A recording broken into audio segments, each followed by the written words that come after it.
president. Now my president. Sai jagaba. Jagaba shine gaba. Mu da Allah mu ne gaba. Jagaba shine gaba. Bola Ahmad Nigeria, no be your property. As a rock, no be your property. As una pack our money, chop come make us live in poverty. That is why even when you know well, you see they shout, Emi loco, Emi loco, Emi loco. Baba we know well, he they shout, Emi loco, and they shake, Baba we know well, he they shout, Emi loco. How we welcome you to the platform today, and I'm glad to let you know that we are set to listen to Dr. Emeayak, Peter Sylvanus. I'm going to introduce our speaker for today, and then we listen to him for about 45 minutes. Afterwards, we take the Q&A session. Thank you for joining us. Emaeyak Peter Sylvanus teaches at the Department of Music, University of Nigeria and Nsukka, where he combines research, theory, and practice in relation to Nigeria's creative and cultural industries. He has a PhD in music from City, University of London, UK. His research outputs challenge and contribute to debates within a range of music and music-related discourses in the arts, humanities, and social sciences. As a guest lecturer, he has spoken at different local and global academic fora, including the Department of Music, University of Memphis, the USA, and the Toronto Film and Media Colloquium, University of Toronto, Canada. In 2022, Dr. Sylvanus became an accredited mentor to PhD candidates in the City Postgraduate Research Mentorship Scheme. Doctoral College, University of London. He is the associate editor of the Journal of the Musical Arts in Nigeria, in Africa. A very reputable journal in that field, for that matter. And he freely extends his professional editing services to us here in the Institute of African Studies, University of Nigeria and Nsukka. He is extensively published, and I must add that Dr. Sylvanus is a leading voice as a scholar in Nollywood music. Please welcome him with a round of applause. Hello, everyone, and thank you very much, Director, for that very generous introduction. So, as you know, I'm here to talk about music and political identity salience in democratic Nigeria. But before I start, I'd like to tell you a little story, a very short story, right? And my presentation will take a very unconventional approach. So I will depart from the usual introduction, this, that, and then conclusion. So we will go in the form of an aircraft that will be taxiing, taking off, climbing, we'll hit cruise altitude, and then we will land, okay? Right, so in 2015, in the summer of 2015, about mid-June, I returned to Nigeria for some field work in concerning Nollywood film music as a part of my PhD at the time. So I went to see one of the veterans by name Stanley Okoye. He lived in Here at the time, so I went to see him there. And 30 minutes into our conversation, he talked about the politics of contracting composers in the industry. And then I realized at the time that we had just sworn in a new president early the month before. So Buhari had just taken over from Goodluck Jonathan. So I asked him a question. Which way did you vote, PDP or APC? And he said, neither. Then out of curiosity, I said to him, might it be because nobody paid you money to write a soundtrack for any of the campaigns? And he laughed. And then he said, I'm not Sami Okposo. Sami Okposo at the time had produced the soundtrack to accompany Goodluck Jonathan's campaign. That one, good luck to you, good luck to me. Remember? Good luck to everybody. So I then asked Okoye what his understanding of identity really is. And so he said something. That identity is everything. It is when you were born, how you were born, where you schooled, who you married, the work you do, and so on. Even the death that you die is your identity. So I left Here to Port Harcourt later that evening, and along that Port Harcourt road, at the time it was quite treacherous. I couldn't help but think, were I to, die along this road, this too would be my identity. So, yeah. What I'm about to tell you now is a work in progress. The reason I've told you that story is to tell you that as researchers, we don't just pursue subject matters as knee-jerk reactions. So it's nearly 10 years since I started thinking about music, musical taste, and musicians, and the link with political identity salience. Okay? So, as we all know, Nigeria is a country home to about 220 million people. And that number is instructive for our conversation today on and around political processes and communication, political identity, and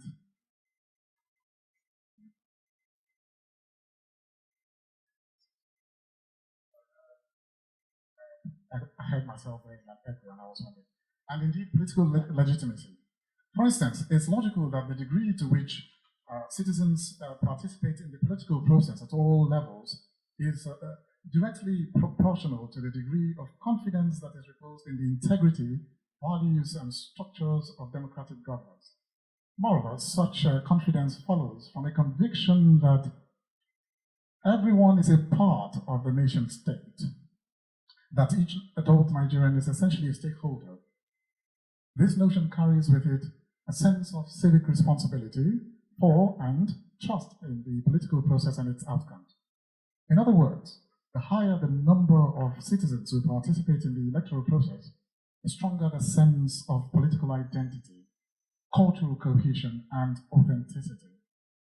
Conversely, a low turnout at the polls or non-participation not only signals a rejection of the electoral process, but also a lack or loss of affiliation and identification with the nation state.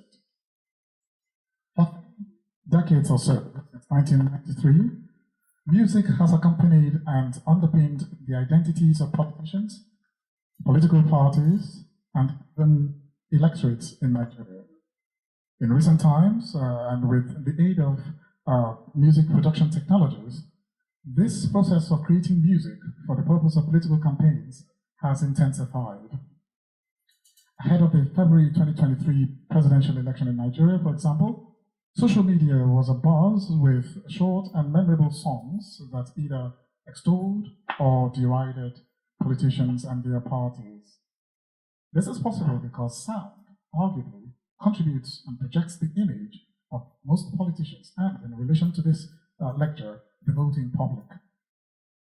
Whereas some of the campaign songs sampled pre-existing Nigerian folk and pop music, others were simply newly commissioned works with specific sonic, genre, and textural features. Something in the sound. Okay. Either way, the citizens' choice of genre, style, context, and manner of rendition have combined to promote or distort their political identity salience. This is logical and possible because musical taste and political identity are interconnected. So what is taste before we talk about musical taste? Taste is a philosophical concept, and it's very nebulous, it's subjective, and relatively stable. Ordinarily, we talk about preferences when we talk about taste. So one person's taste may not be another's. I may have a particular preference for Mercedes-Benz as my automobile taste. Some other person would prefer Toyota. And so on and so forth, from food to wine to women to men to how you carry your hair, for instance. It's all about taste. So within what might be considered the soundtracks of campaigns, political identity forms and informs a person's belief in and about a political system, including how it works and should work, as well as the differences in values, ethos, and ethics. This in turn is carried through in the musical taste, which I define as the practical affirmation of an inevitable cultural difference. A practical affirmation of an inevitable cultural difference. So that to say that this is my taste, it has to be affirmed, it has to be practiced by you, and in conversation with another's preference. So it's a practical affirmation. Musical taste is a practical affirmation of an inevitable cultural difference. So that someone has high taste for European classical music, another person has a taste for pop music, another person has taste for indigenous music, and so on and so forth. And of course, there are circles where people talk about classes of taste. You hear things like, oh, this person has got good taste, this one has got bad taste. Personally, I don't think there's anything as good or bad taste, because it's relative, as I said. Yeah. Okay. So whereas what I have talked about now bothers around culture as a determinant of political identity salience, it's important that I put out a disclaimer. Okay? So whereas cultural determinism alone may not wholly explain political identity salience in Nigeria and elsewhere, indeed we have money and the literacy of the electorate, for example, that plays significant roles too. In Nigeria, where both high poverty and illiteracy levels have been weaponized by the political class, the political culture has become quite anti-intellectual. As such, the politicians take full advantage of the unimaginable poverty and illiteracy level of the electorate, of course, to advance their ambitions. And so while I concede that education, economy, ethnicity, and religion contribute to determine political leanings, this lecture focuses on the cultural dimension and specifically interrogates the extent to which voters in Nigeria signal their political identity salience in the songs of the 2023 presidential elections campaigns. Now, I don't want to bother you with the literature on music and politics. It's replete. I can always give you references later. But I'll have you know that although many essays exist on Nigerian musical arts and culture, none actually addresses the connection between musical taste and political identity, and how, if at all, that informs citizens' perception and performance of national cultural identity. So I'm giving you something new here. Specifically, This presentation focuses on the months preceding the 2023 presidential elections in Nigeria, the months preceding it. This period offers an up-to-date site for appreciating several politically related activities, including election campaign strategies, internal social energy and economic forces of ethnic interactions, and established and contested agencies of myth and messaging. In terms of the scope, it's good when you know what you want, but it's better when you know what you don't want. So let me tell you what this lecture is not about, so that you don't ask questions misguidedly. So in terms of the scope of this lecture, this is neither concerned with a history of political campaigns and party formations in Nigeria. It's not also concerned with funding and marketing of elections, the whys and wherefores of won or lost elections, nor is it concerned with the history and theory of music or the business and pedagogy of Nigerian music. Okay? It is also not a comparative study of campaign songs to ascertain which is most tuneful, lyrical, or aesthetically pleasing. Okay? So, simply, this focus is to demonstrate how, via selected songs of the 2023 presidential election, Nigerian voters projected embedded political identities that arguably subsist in the national cultural identity. Like members of any other society in the world, Nigerians decide what is meaningful. However, that choice is predicated on the values and principles by which they decide what is meaningful. And those underpinning values and standards subsist in and are drawn from the culture. Cultural identity is therefore the bedrock of all other identities, including political identity.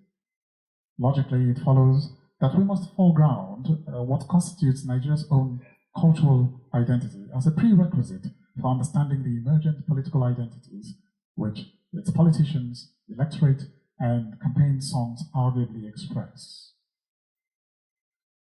I'll tell you a short story here. So in 2019, after completing my PhD in London, I returned to full-time teaching here at the University of Nigeria in Nsukka.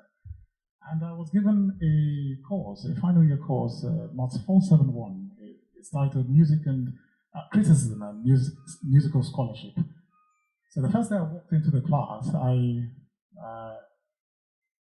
a few students came late. And I asked them why they had come late to the lecture. There was silence everywhere. However, I had introduced to the others who were present that this lecture or this course is not about right or wrong answers, but the most compelling argument, because it's about logic and the philosophy of music. So after a few moments, one of the brave students raised his hands and, in an attempt to make a compelling argument for those who had come late, said to me, "Sir, you've just come back from Obodo Ibo, where the white man has a wristwatch. Or here in Africa, we have time." Is that the joke? So, I thought that was very logical. So, and cultural, because it had to do with something they were accustomed to. So we have time in Africa. So it doesn't matter when we arrive. What is important is that we have arrived. That speaks to cultural identity. So what then is cultural identity? The polyphony, cultural identity, literally derives from the juxtaposition of culture and identity, and should first be unpacked, of course, to enable a synthesized philosophical resolution. We shall begin with identity, because the earliest philosophers considered it to be the first law of thought. Okay? You must know who you are to begin to think about everything. So, identity logically presupposes itself. In other words, it makes sense to argue about the uniqueness of yourself with reference to others. But the word uniqueness is indicative of difference. Therefore, things are self-identical because, to an appreciable extent, they differ from other equally self-identical entities. Conceptually, identity is also about affiliation, preference, acceptance, and negotiation of the subject. This makes identity a two-way adversarial process, okay, of sameness via inclusion and difference via exclusion. As a process of inclusion, the subject transitions from asking, who am I, to who are we, and what is our shared history. This implicates identity as something shared by expanding the boundary of the self from I to we through a set of commonly acceptable preferences, affiliations, values, history, mode of communication, belief, and sociological and philosophical theories. When this happens, the self that the I represents morphs to become mutually recognizable with the collective we. In other words, by possessing certain traits that encourage identity in sameness, the I is now in the we and vice versa. This is instructive for our understanding of political identity and representation, not least because, as a presidential candidate, or indeed a president, the I in their utterances is to be understood as we. Such a person no longer speaks solely for and on behalf of themselves on national issues, but instead carries and expresses the shared concerns and aspirations of the citizens. On the contrary, the process of exclusion works by establishing a group identity that sets boundaries to distinguish us from them. This process could privilege many questions about, for instance, language, race, ethnicity, ideology, religion, lineage, heritage, sexuality, and so on. I've argued elsewhere that the realm of difference is both broad and boundless. And as humans, we are constantly engaged in the process of identity by either inclusion or exclusion. As such, identity is not something fixed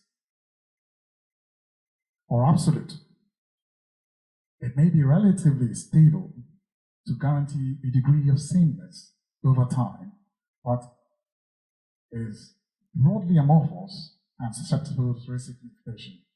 It is why Anthony Giddens suggests that the process of constructing identity should remain fluid, ongoing, and open to both individual and collective socio-cultural realities. To do so, in my opinion, invites tension on and around identity formations, including national, social, political, organizational, ideological, cultural, artistic, aesthetic, and even spiritual parameters.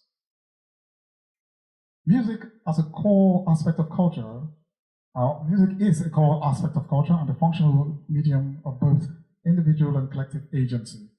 And I will show that the Nigerian electorate have found ways to appreciate, appropriate, negotiate, and signal both cultural and political identities in campaign songs.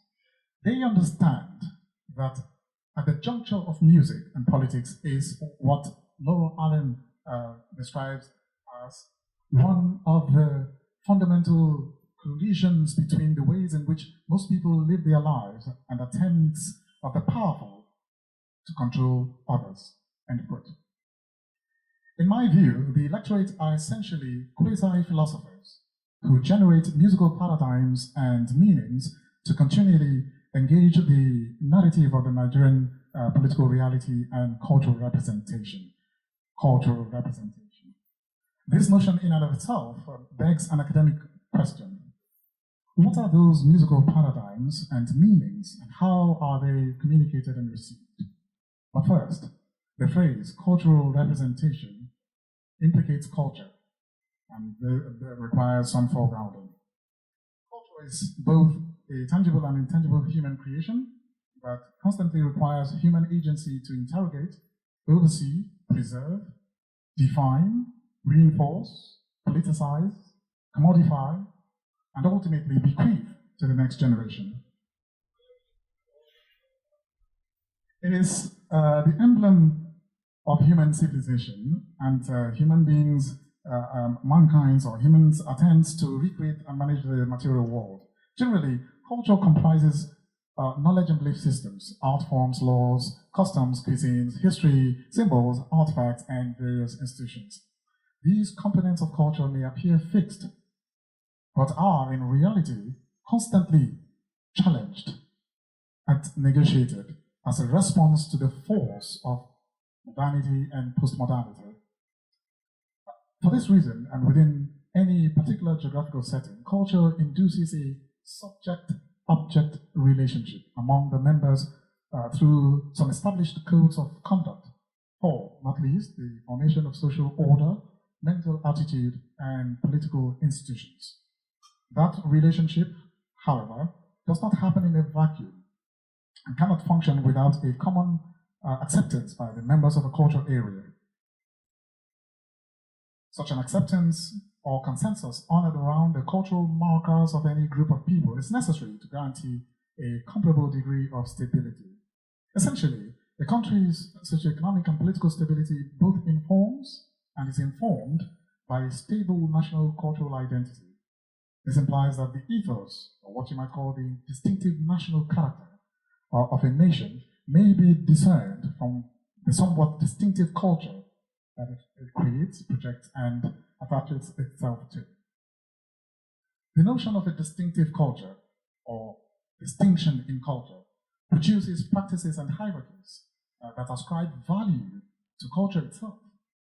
Of this, French philosopher Pierre Bourdieu argues that the value of culture and the need to possess it works through, quote, the objective collaboration of their respective production apparatuses, end of quote. According to him, culture is a state which, like all social states, simultaneously presupposes and demands that one take part and be taken in part by it. By this assertion, every individual is automatically a stakeholder of the culture in relation to their respective ascribed national identity. In and through culture, we observe the forms of the common social attributes of a people, some of which may have been either biologically in terms of race or artificially regarding fixed geographical boundaries preset so that a member cannot resign or disavow from it. By implication, a national cultural identity demands that such citizens pursue and project a consciousness that is guided by a pre-existing field of historical inheritance, sociocultural experience, and object-oriented ideation. And so, for many theorists of identity, the concept of culture in identity, or identity in culture, provokes and provides a link between the self, a sense of sameness, and group formation.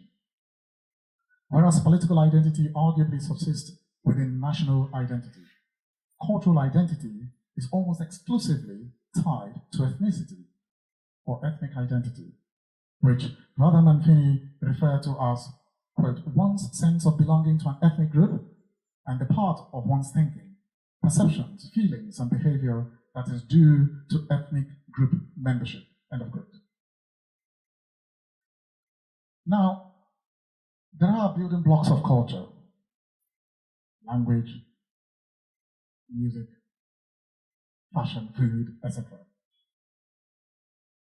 If so, what then is cultural identity? Now that we have understood identity, what is cultural identity? There are two overarching perspectives to cultural identity. Whereas the first discusses it as shared culture, that is necessary for some relative stability in how a people interact and determine meaning. The second, which Stuart Hall proposes, focuses on what we really are, what history has done to us, what we have become, and how we position ourselves within the narratives of the past. In other words, cultural identity emphasizes the destiny of people. The destiny of people. As a process, the citizens of the country express their cultural identity via the practical recognition, acceptance, and affirmation of their own unique and inevitable framework of coexistence in relation to those of other nationals. Over time, this behavior crystallizes, which is why I told you that story about the lack of punctuality. It's something that has crystallized over time in this part of the world. Yeah? People who don't see anything wrong with coming late to an event. Because we have time in Africa, of course. So over time, this behavior crystallizes and strengthens the sense of belonging and national consciousness in such members to, among other things, challenge and resist perceived foreign elements that might corrupt that framework. It is in this sense that we consider a Nigerian cultural identity that is based on the citizens' shared history, including the material legacy of colonialism, social forms, democratic struggles and dividends, collective human and international memory, institutional memory, as well as local and diasporic linkages. What then are the implications of cultural identity for a nation like Nigeria? How has that identity been positioned within the narratives of both political identity and musical taste as a response to who Nigerians are, what it means to be Nigerian in a political sense, and or what Nigerians have become by virtue of their shared history? Like other countries of the world, Nigeria exists primarily as a community of humans with a shared social, economic, political, and historical development. Prior to its independence from Britain in 1960, Nigeria was never a single cultural or geographical entity until the late 19th century, of course, when it was amalgamated and colonized by Britain. Britain's formal colonization of Nigeria lasted nearly 8 decades, from 1885 to 1960, 75 years in all. As such, modern Nigeria is the outcome of centuries of internal and external historical processes, internal tribal civil wars, annexation, trade, cultural and religious resistance and assimilation, migration, amalgamation, and colonialism. Politically, and following recent ethno-nationalist sentiments and tensions in the country, Nigeria is still perceived as what Obafemi Awolowo called a mere geographical expression. In a sense, Awolowo is right. After all, the country's name was the colonialist's own creation and is therefore not ascribable to the people and ethnic nations that constitute that geographical boundary. In other words, the colonized were not consulted to decide or agree on what they would be called or how they would live together as a nation. It is not the people's original creation, and that is why some found and still find it difficult to summon a real emotional connection with that appellation, Nigeria. However, because identity is also the names that we bear or bestow on others and objects, I argue that the label Nigeria is a preset conferred identity that its citizens may not resile from. Furthermore, the use of such words as distinctive and boundaries are indicative of identity indifference and therefore reinforce my initial position statement that identity is equally a process of exclusion wherein members employ labels, questions, and symbols to distinguish us from them. This sentiment arguably denotes and connotes the fault lines of monolithic and pluralistic understandings of ethno-nationalism and the complexities of national identity criteria.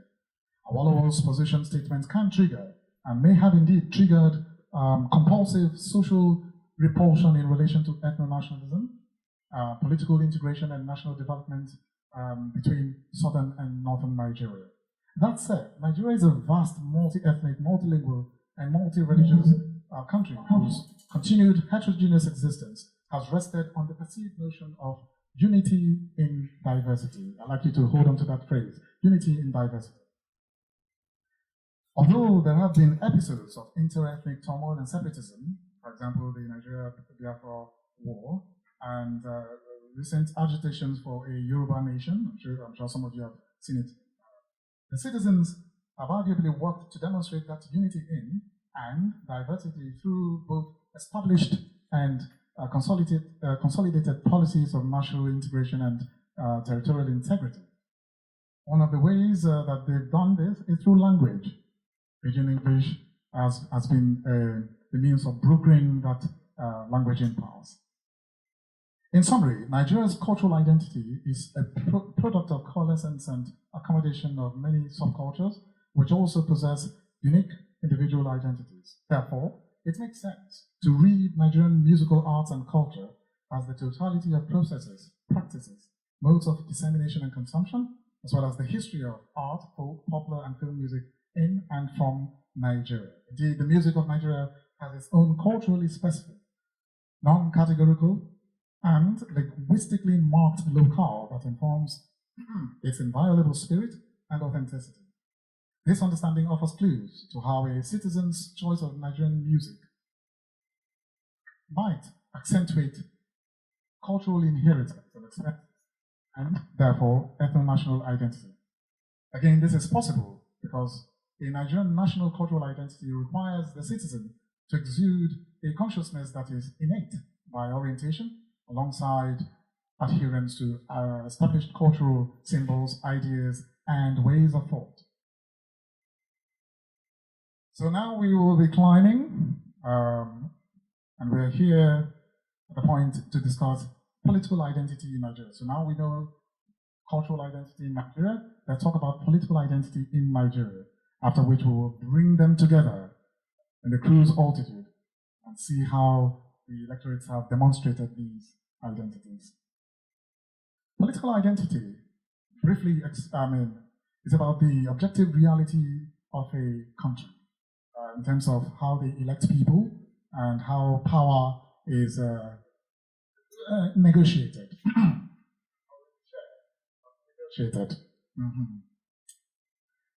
For me, so far I've suggested that both cultural and political identity are inextricably interconnected.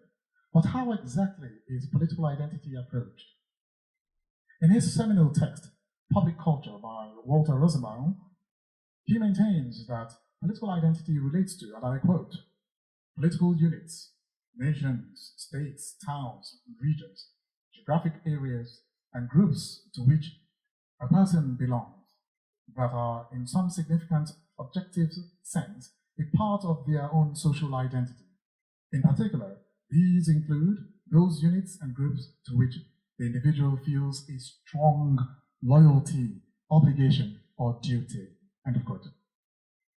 The reference from Rosenbaum's quote is that citizens, or rather the inference from Rosenbaum's quote is that citizens possess and dispense some genuine emotional connection with and objectives for their respective ethnic nation states. Such connections and objectives, which may be individual or collective, are not only fundamental for processes of political integration, but also for the incorporation of social-cultural values, concepts, and worldview. In other words, there are levels of cognition, affect, and action that underpin political identity. One has to, for example, demonstrate political cognition, awareness, will, and perception to guarantee recognition, acceptance, approval, and experience by, from, and within the nation state. As a political subject, the citizens must find and express their political identity, not only in specific terms and attitudes, but also and also in conduct. Here, conduct refers to actions and inactions that reflect those accepted and acceptable social-cultural values, which are indispensable for group formation and interaction, ideology, and identity in sameness. Therefore, political identity is an in-group tactile marker that is in and of itself susceptible to resignification and always in the process of becoming, never fixed. This fragility and fluidity of political identity in the postmodern age is due mainly to the effects of globalization. Globalization has caused, and it continues to cause, changes to value judgments and systems, and their associated significance that once seemed relatively fixed in many cultures. Issues such as political rights, political legitimacy, and even propaganda have become tension points for citizens who wish to exercise the capacity for political decision making, not least because of the existence and impact of such nation or notions as universal or one world culture, single market, and global citizenship. As a country, Nigeria is not immune to what I have described here. Indeed, the country is constantly struggling against exposure to adversarial interpretations of sovereignty and values, as well as the concomitant impact on social transformation. These interpretations lead to a pluralism of norms, values, foundations, and conditions of social transformation, meaning, and political identity salience. As a subject of growing interest within the domain of behavioral psychology, political identity reflects and is reflected in the choices that individuals make in relation to their society's core socioeconomic, political, and cultural values. In addition to being a nation's critical attribute, political identity functions as a psychological pointer for measuring and understanding the formation of such a state. With specific reference to Nigeria, therefore, there is a palpable establishment of value judgments that are gleaned from the prevailing structures of social mobility and democratization of political decision-making processes and products. This suggests that the country, among other things, routinely opens up its space for citizens to access and participate in political rights of assertion, association, propaganda, and voting. In reality, this access is somewhat regulated and managed by the state. Identity, as already conceptualized, works in counterpoint for the establishment of a sense of belonging, which, as a process, does require a Nigerian to discover that sense of commitment to and security in the nation. To do so, the citizen invokes sociocultural, several cultural resources within the law, including money, print and electronic advertorials, language, art, graffiti, music, dance, social media platforms, and all sorts. Here, political identity would also require both a rational understanding and an emotional and ideological affinity on the part of the voting public towards the Nigerian state. This is because political identity has the potential to influence upward social mobility. So you get into political circles, or you are connected to somebody in political office, your life changes. You know? That's what we mean by upward social mobility, especially if it follows the dividends of good governance and economic performance. With this knowledge, the Nigerian electorate try to convey their political identity salience, particularly in every election cycle. A salient political identity leads the electorate to define themselves through the adoption of certain codified attributes and conduct that are arguably particular or peculiar to them. In other words, they possess and dispense a recognizable social identity that some scholars argue is used to evaluate those events and behaviors that are strongly reflexive of their own reading of identity. In the current context, the Nigerian voting public create mantras, narratives, songs, and symbols that are culturally located and sociopolitically recognizable to either promote or discredit the candidates who vie for political power. In summary, cultural identity is the foundation of political identity. It is therefore logically difficult to imagine and achieve political identity salience outside of cultural identity. This is even more plausible considering the complexity of the contemporary Nigerian state. In what follows, I present a nuanced reading of political identity salience via an analysis of 3 pre-selected campaign songs prior to the February 23 presidential election in Nigeria. So at this point, I will quickly talk about how we can locate political identity salience, and then I'll have you listen to the songs, and then come back to talk about each song, and then conclude. Happy with that? Yes. So, just as air is to sound, so also is propaganda to politics and politicking. As a matter, as a subject matter, the current presentation approaches politics as the artful negotiation of interests that may be self-evident, social, interactive, and consequential, as opposed to some fixed institutionalized perspective. At this position, I am indebted to the book Music and Politics by John Street. Street's is fundamentally a book on how to achieve politically related goals using sound. In other words, it focuses on the impact and or outcome of music as an embodied vehicle in politics and for politics. For John Street, politics is music, and music is politics. This notion makes sense, after all, if we concede that music functions as a tool for political communication. It does so because the message is in the music, and the music is in the message. My presentation, however, departs from Street's own endeavor in ways that must be named. First, it focuses on a part of the global South, as a contrast to Street's global North. Second, the musical examples in my presentation are not confined to a specific genre, like pop music, which is the reference genre in Street's text. Finally, mine seeks to explicitly establish a connection between the electorate's choice of music, cultural identity, and the performance of political identity salience without recourse to an effect, affect, or outcome. Although several registered political parties exist for the purpose of contesting the 2023 presidential election in Nigeria, only the All Progressives Congress, APC, and the People's Democratic Party, PDP, are generally considered to be established.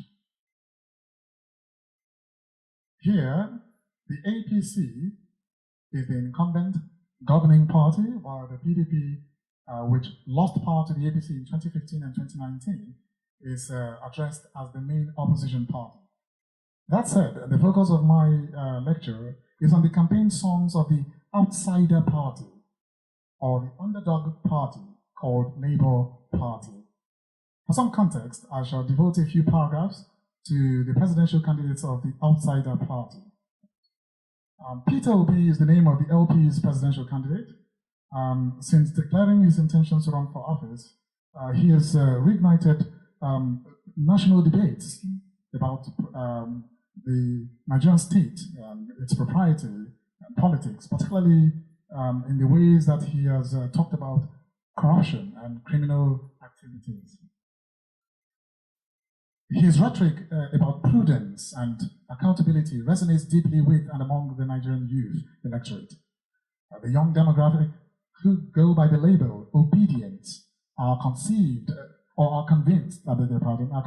that both the established ruling and opposition political parties, i.e. APC and PDP, respectively, are responsible for the country's overblown inflation, unimaginable hike in food and energy prices, and an anemic education system and dire insecurity. This is their shared reality and vision, the underpinnings of their political identity. To them, the February 2023 presidential election outcome needed to reflect the desire to jettison the old order for the new. To achieve this, the obedience ramped up their campaign machinery in words and songs, particularly against the candidate of the APC, who is, interestingly, the sitting president, Bola Ahmed Tinubu. Let me not bore you with who the president is, because he is now president. I have to mind what I now say. Yes. We know who the president is, and all that went before during the campaigns, including the flip-flops and what have you. In Nigeria, music is a critical site for locating and collecting useful information about the core values, beliefs, and interests of the people. As a communicative and expressive art form, the music of Nigeria both affirms and reinforces perceived mores, national ethos, social political principles and preferences, as well as the prevailing aesthetics. On the functions of music, Haviland maintains that, quote, songs may also serve social and political purposes, spreading particular ideas swiftly and effectively by giving them a special form involving poetic language, rhythm, and by attaching a pleasing and appropriate tune, be it solemn or light, end of quote. Haviland's position statement reverberates strongly in Africa, where, according to Laurel Allen, music functions as a trenchant political site and constitutes a large, powerful platform through which public opinion can be influenced, end of quote. But unlike purely instrumental music, texted music, i.e. music with words, is particularly characterized by the power of its discursive and non-discursive constitutive elements. In other words, exploring the meaning of a song requires an analysis of both the words or lyrics and sonic references of groove, instruments, and instrumentation. That way, the song's multiple possible interpretations, from the intertextual, metatextual, symbolic, to the affective, aesthetic, and mundane, cohere to reveal its polysemic meanings. It is specifically within this polysemic domain of meaning that a song's connection with a people and its source culture might be established. As Simon Frith has suggested, music has capacity to construct people within contexts that are not limited to social, historical, political, and cultural. Now, these contexts further underscore the notion that a song can and does have various meanings that are drawn from multiple sources, which possibly originate within the song itself. For this reason, one should not pursue a fixed or even consistent meaning, but rather only that which is logical, as I always tell my students, only that which is logical. What you claim today might be that is true today, might be false tomorrow. It's about the most compelling argument. Building upon this, I will now play you the first song, titled Emeayak, which is translated as It Is My Turn. After that, we'll come back and I'll tell you about that song. Lowmusic.com. Nigeria, no be your property. As a rock, no be your property. As una pack our money, chop come make us live in poverty. That is why even when you know well, you see they shout Emeayak, Emeayak, Emeayak. Baba we know well, he they shout Emeayak. And they shake, they shake. Baba we know well, he they shout Emeayak. Me I no go suffer, I no go beg for food. Me, I no go suffer again, no. I no go beg for light, oh. Me and my family, we are obedient. We are obedient. We are obedient. We no go chop a bado. Jaga be a bado. As old as you are, as old as you are. You don't want to rest. As old as you are, as old as you are, you don't want to rest. Emeayak, Emeayak, Baba we know well, he dey shout Emeayak, and they shake, they shake. Baba we know well, he dey shout Emeayak. Thank you very much. Okay. All right. Simple melodic contour and refrain, which are more or less gestural intervallic transpositions of the phrase Emeayak, makes the song catchy and memorable. By ear, and save the dampened synthesized organ sounds, there is an overwhelming presence of such traditional musical instruments as the membrane drums, the oja, shekere, udu, and bokolo. Now, as the singer renders the song text in a through composed and oratorical manner, the instruments reinforce the performance with much melodic, harmonic, and rhythmic, counter-rhythmic statements. Together, and in a rather quick tempo, these sounds and lyric give the song an upbeat energy, as well as a sense of urgency,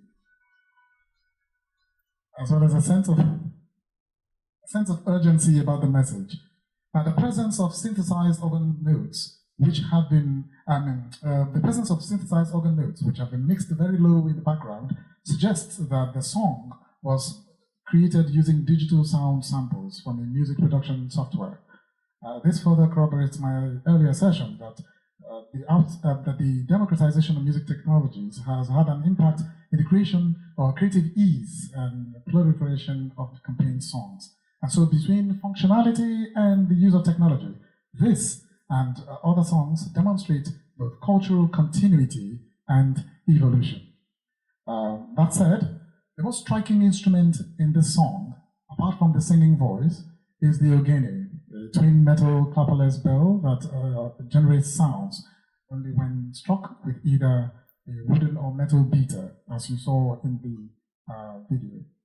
As a term, ogene represents both an Igbo musical and extra musical instrument, as well as a genre of folk music in Igbo land, southeast Nigeria. By Igbo cosmology and mythology, ogene is a genre of music that is used during Maung, which is the spirit manifest activities, which normally references ancestors and ancestral spirits. This manner of use and reference to ancestors requires a metatextual reading of the song, Emilokan. Specifically, the line, Jagaban, Agbado, as old as you are, you no want to rest, implicates Tinubu in ways that suggest that he is too old to run for office and should retire like the political ancestor he is. This reading gives ogene the rhetorical, metatextual, and symbolic meaning that only cultural insiders hitherto might decipher. As an instrument of communication, ogene has been reportedly and repeatedly used by town criers in traditional African societies to spread pieces of information to members of such communities. Its use in Emilokan as a political communicative tool advances that fundamental sociocultural function and thus reinforces the earlier allusion to cultural continuity. Furthermore, Emilokan construes and promotes a group-endorsed perspective of the APC presidential candidate's persona, one of an entitled, sick, and covetous man. This is gleaned from such phrases as, Nigeria no be your property, Aso Rock no be your property, literally translated as Nigeria and Aso Rock, which is the presidential villa, are not your personal estate. And Baba we know well, meaning sick elderly man. Here, the phrases function as a hidden transcript for critiquing dominant public discourses and voicing dissent behind the backs of the powerful. Indeed, a few other parts of the lyric, like Asuna pack our money chop and can't make us live in poverty, these two voice dissent. Significantly, the use of song to critique the powerful in society is a deeply cultural practice in Nigeria and by extension Africa. This is so because, according to Achille Mbembe, music in particular is intentionally created to, quote, render audible and resonant what is happening in life and in experience. A final dimension to the lyric of Emilokan is the matter of civility. In many Nigerian ethnic societies, it is considered rude to mock sick elderly persons.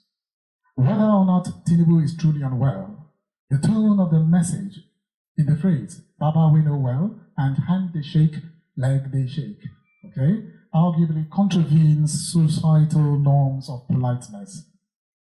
This notion reiterates my earliest assertion that the citizen's political identity inheres also in actions and inactions that speak to accepted and acceptable sociocultural values. While this may be so, some researchers have argued elsewhere and have found out that impolite messages that are anchored on relevance to a political agenda, in this case, the mission to elect Peter Obi, are most likely to influence voters' assessment of the targeted audience or candidate. Accordingly, it is fair to argue that this song aimed to discredit the candidacy of Bola Ahmed Tinubu on grounds of health. However, as a scholar of the arts, we can make an argument for the impoliteness of the messages within the context of satire, because within satire, the artist has what we call the right to offend. So within satire, the music is okay. All right, let's listen to the second song from northern Nigeria, which is titled Jagaba Shine Gaba Hausa. Ashe? Sai ja gaba. Ja gaba shine gaba. Mu da Allah mu ne gaba. Ja gaba shine gaba. Bola Ahmed Tinubu. Ja gaba shine gaba. Ja gaban, ja gaban. Ja gaba shine gaba. Ashwaju. Ja gaba shine gaba. Tinubu. Ja gaba shine gaba. Alhaji Ahmed Tinubu. Ja gaba shine gaba. APC. Ja gaba shine gaba. Allah shi ne gaba. Ja gaba shine Ina gaba. taya mu da murna ɗari. Ja gaba shine gaba. Jam'iyyar garba ta diri. Ja gaba shine gaba. Sai Tinubu a ƙauye gari. Ja gaba shine gaba. Ja gaba, ja gaba. Ja gaba shine Yanzu gaba. masu lema ba sa gari. Ja gaba shine gaba. Masu kwando za su yi bari. Ja gaba shine It's a song gaba. by the musician Dauda Kahatu Rarara. It was specifically composed as a signature song for the Tinubu APC presidential campaign. Indeed, you can see it focuses as counter-narrative and counterpoint to the one you heard previously. So whilst the first derided Tinubu, this was aimed to restore the balance. Yes. And the soloist introduces the refrain, which has the same words as the title of the song. He then sings each melodic line as a call, to which the backup singers respond, almost antiphonally, with the same phrase, Jagaba Shinegaba. Now, the lyric generally eulogizes the persona and qualities of Tinubu, including say Tinubu Kanyagari, say Mangaha, or something like that. Both the village, meaning both the village and the town are for Tinubu, even for the foreseeable future. So many of these words work to restore confidence in those who may have been leaning towards Peter Obi as a result of the Emeayak song. Sonically, the recording reveals over-the-top auto-tuned vocals accompanied by digitally sampled sounds of such local Hausa Fulani musical instruments as the Gode, Sarewa, Kalangu, local drums, and Kakaki. This approach is not uncommon in Hausa Fulani pop music and film music traditions.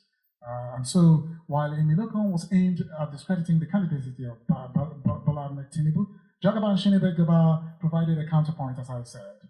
Now, although both songs are in the conventional call and response form, Jagaba Shinegaba is emblematic of indigenous Maroki, that is praise singing, the griot's practices, and particularly true to the Waka de Rawa, that is song and dance style of folk music in northern Nigeria. It is therefore not difficult to understand why and how the majority of northern Nigerian electorates would connect culturally to the music and exercise a political identity salience that is strongly linked to a Hausa Fulani musical arts tradition. Let's listen to the final song now, please. Are You Obedient?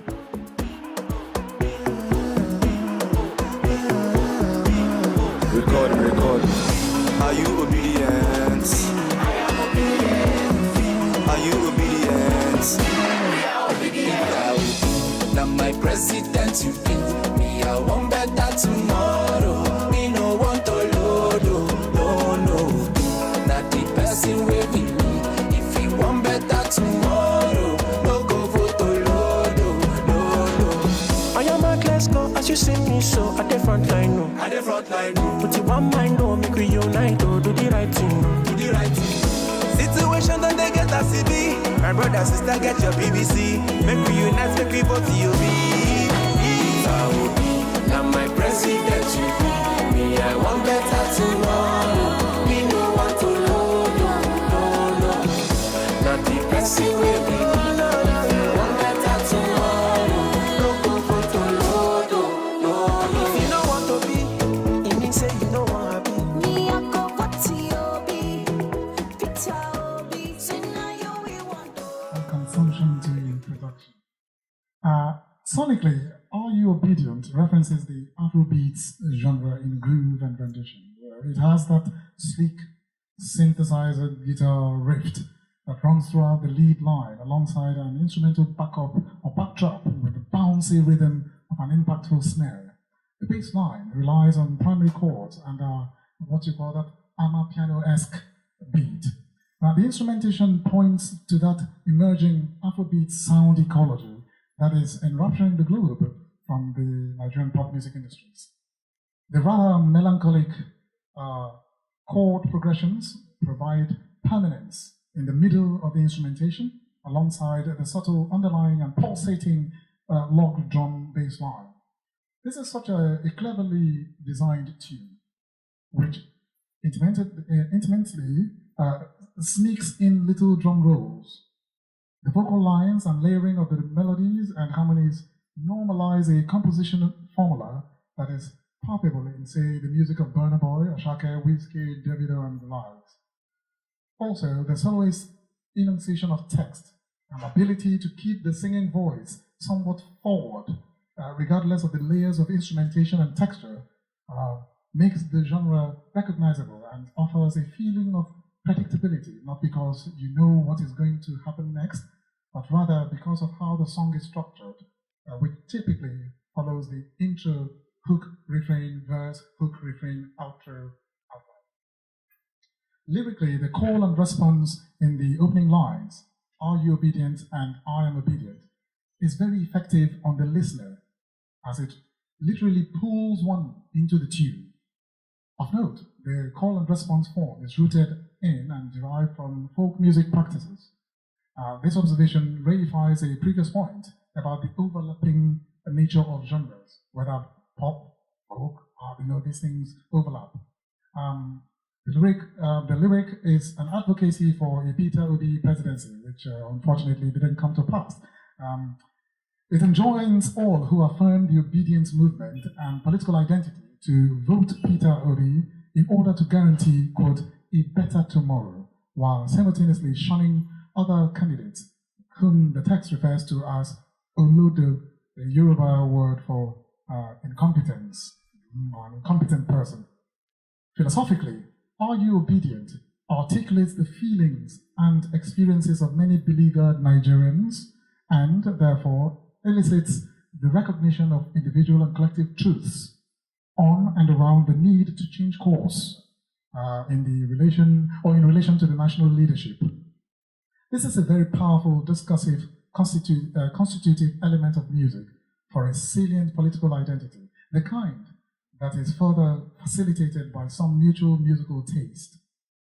This manner of consensus on and around the song creates what Laura Allen again calls a space in which the individual experience or experiences can be articulated while simultaneously receiving affirmation from a group. Taken together, the use of songs that cut across folk and pop music genres was intended to aesthetically appeal to a broad category of adherents of Nigerian musical art and culture. This is in and of itself the evidence that supports the connection between political identity and a national cultural identity. Also, the songs reinforce our initial assertion, it reinforced the assertion that the electorate are essentially quasi-philosophers who actively generate musical paradigms and meanings. So now this aircraft will land. As a conclusion, this lecture has demonstrated, hopefully, the capacity of music to bring people together, inspire and coordinate action around a shared political objective and identity. Again, as Laura Allen suggests, such a capacity is profoundly empowering for individuals, and if the sentiments expressed are shared with people in mass, a powerful political force can be generated. End of quote. We have witnessed, at least those of us here, and hopefully those online, that the Nigerian electorate seemingly understand and express power, political identity salience, cultural identity, and national, what do you call it, they stake their own in terms of the national ethos in the campaign songs that they have generated. Ladies and gentlemen, we have reached our destination and I've come to the end of my lecture. I thank you for listening. Those of you who are here in person and those that are online, you can put up your hand if you want to speak, or you send your question or comment in the chat box, whichever we'll see. And then our speaker will take notes of every one of the questions or comments. Our first question will be by Professor Chris Equemes. You're welcome. Thank you. Sorry I was a bit late, but I heard when the speaker talked about politeness while the first song was being played. You tried to make a connection between Ogene and ancestry and all that. I want to know, it wasn't very clear to me, from your own perspective, when you talk about politeness, is there really politeness in politics? Or is it an amoral, let us not say immoral, but a moral playground where anything can happen? And in terms of the reality or content, for those of us in fine art, we talk about content in relation to meaning. Are you not, or rather, what do you think about the content of that music in terms of its connection with the reality of the subject that it addressed, in terms of in the person of Ahmed Bola Tinubu? I think, look, when I saw the flyer for this, I saw the word democracy maybe in the, I don't know whether you defined democracy before I came in, and what really is democracy in terms of the Nigerian experience. Is it really democracy? That is, if it's relevant to what you are saying. I wasn't here when you started. Or is it the democratization of corruption and violence? Or is it democracy as we know it to be a democracy? And how, in your own personal opinion or critical opinion, my question would relate to your assessment of the songs, especially the one of the Ogene, in relation to the person who fortunately or fortunately has become your president. Thank you. One of the many lessons I grasped is that a stable identity greatly shapes political identity. And so I'm curious to know how a relatively stable identity, in its broad sense, can be created, given its iteration process, and constant rethinking nature. Do I take it again? She's curious to know how a relatively stable identity, in its broad sense, can be created given its iteration process and constant rethinking nature.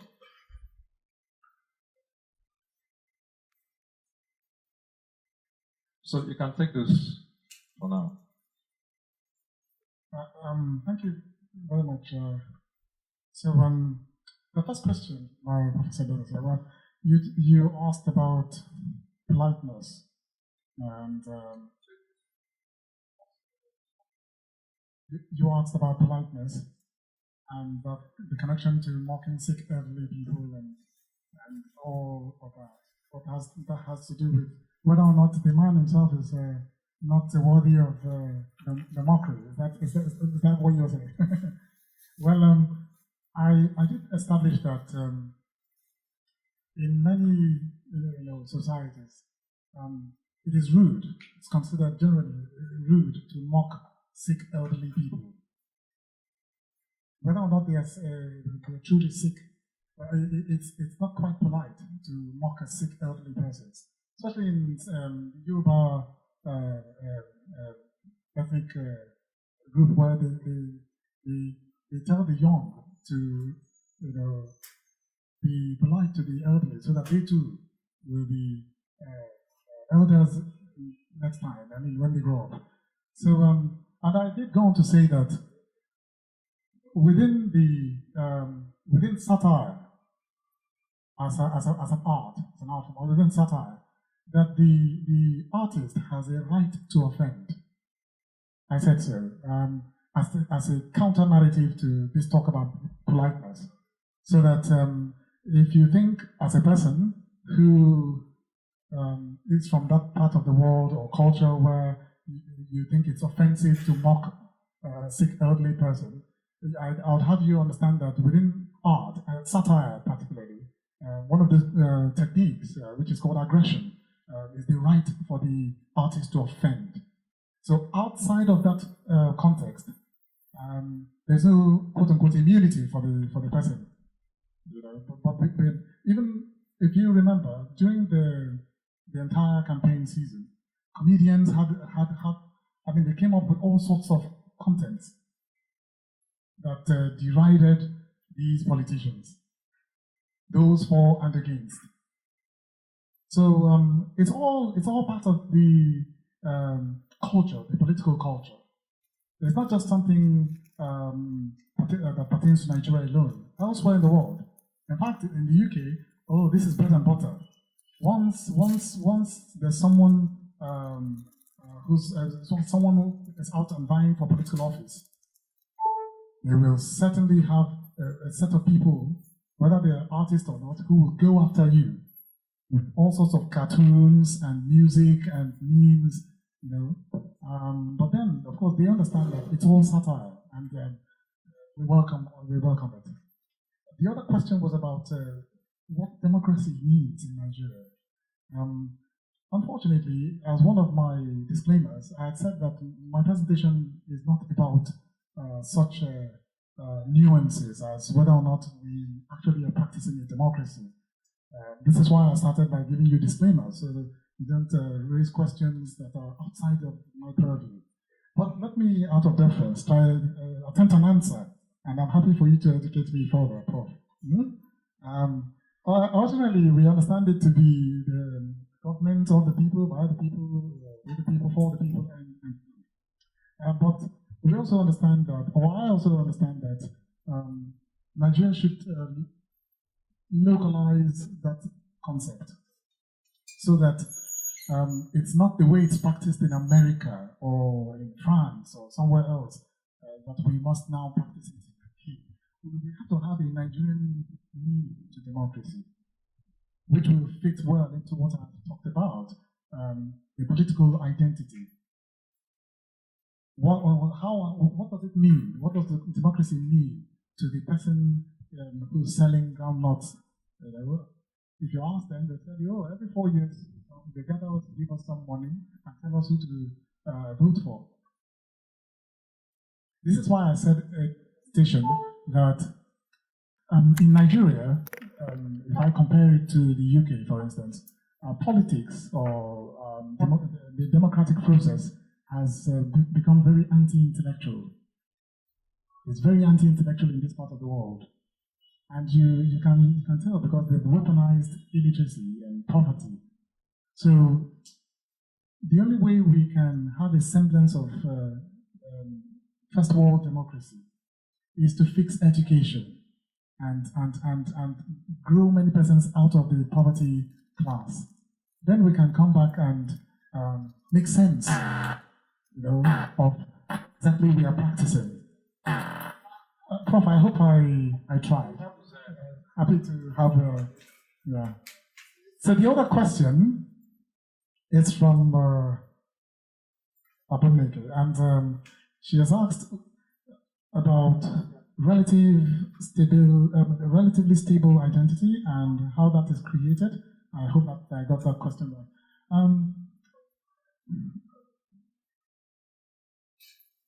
Identity is not created. You don't create it. It's you encounter it. You meet it. You shape it. Okay? You shape it and it shapes you.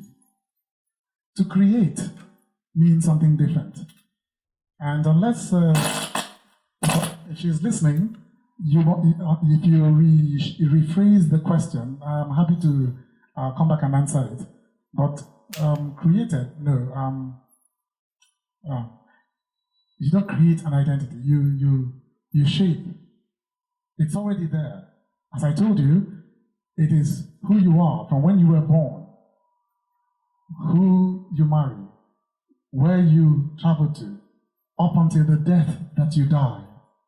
These are not things you don't. You meet these things. They inform who you become. As well, within a community, you are shaped by the history of that community. You didn't create it. So the relatively stable identity is an outcome of things that people agree to uphold as the ethos, the acceptable practices. So that gives it a sense of stability. That's why I said relatively stable. There was a time when women weren't allowed to wear trousers. It was part of a particular culture. But over time, that seems to have relaxed. That's what I mean by relative stability. So when it was upheld, it was relatively stable. So I just want to put out there again that this thing, culture can be productive and unproductive. So that as we evolve as a people, as a species, we have to jettison what is unproductive culture and move on with productive culture. Yeah? Thank you. Okay, you want to add something to that, then we'll take the last question. Thank you. Just a brief reaction to one or two things you said. First, seeking for a name for the Nigerian version of democracy. I think it already exists. At least we can describe it. Anti-man, pro-masquerade. If you want to describe. Then I'm wondering whether when you say identity cannot be created, does that include political identity? For instance, some of these people running between parties, APC, for instance, is identity existing, PDP and so on. If I have an identity with APC as a person and I run over to Has my identity not been, so I think at some level, within the bounds of politics, identity can be fleeting in terms of people moving around, The party is there, it has its identity, but for me as a politician, I think my identity can change depending on where I stand at a particular time. Reverend Sister Maria Keke says, congratulations, Peter, for the smart way you presented your argument. And then the question is from Y. Beer. Lovely presentation. I have a question though. Is it then safe to admit that campaign songs, such as the ones exemplified, are an authentic expression of voters' political identity, or do they merely reflect the manipulative strategies employed by political parties to gain support? Did you get that? Yes. Can I answer immediately? Okay, yes. The person who's asked the question has implicated a very loaded word, authenticity. And in academia, it's difficult to objectively measure what is authentic, at least within the arts. Okay, but I'll lean towards the other option, which is that those who have participated in such songs have exercised a particular taste, and therefore have exercised a particular political leaning or preference at the moment. And like Prof said, these things are fluid. There are other factors which I mentioned, money, education, exposure, and things like that, that combine to move people around certain identities. So today, whoever is an obedient is so because some things align with their taste or preference and have been captured in the songs. If the songs tomorrow flip to extol some other person that they are interested in, whether it's Labour Party, APC, or PDP, the party is neither here nor there. It is about the message in the song, and the song is the message that is the vehicle for that political identity salience. That's what I'm trying to say here.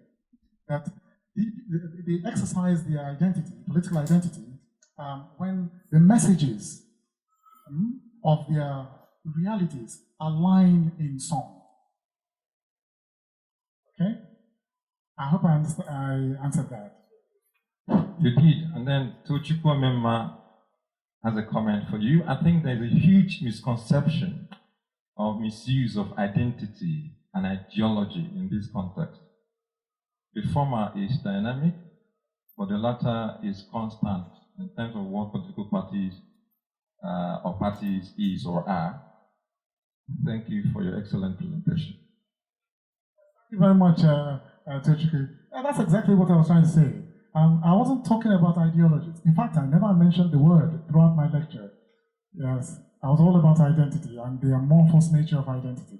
So if you talk about ideologies, yes, parties would have their ideologies. In fact, some have argued that in Nigeria, political parties don't have ideologies. It is why people can cross carpet easily.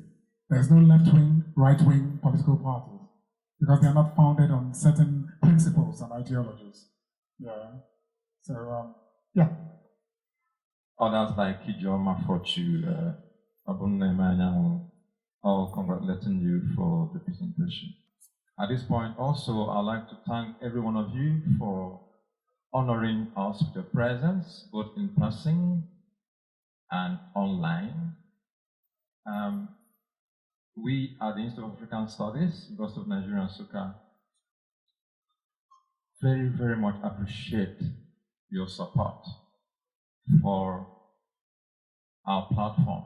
Wherever you are, I'm saying thank you very much and God bless you.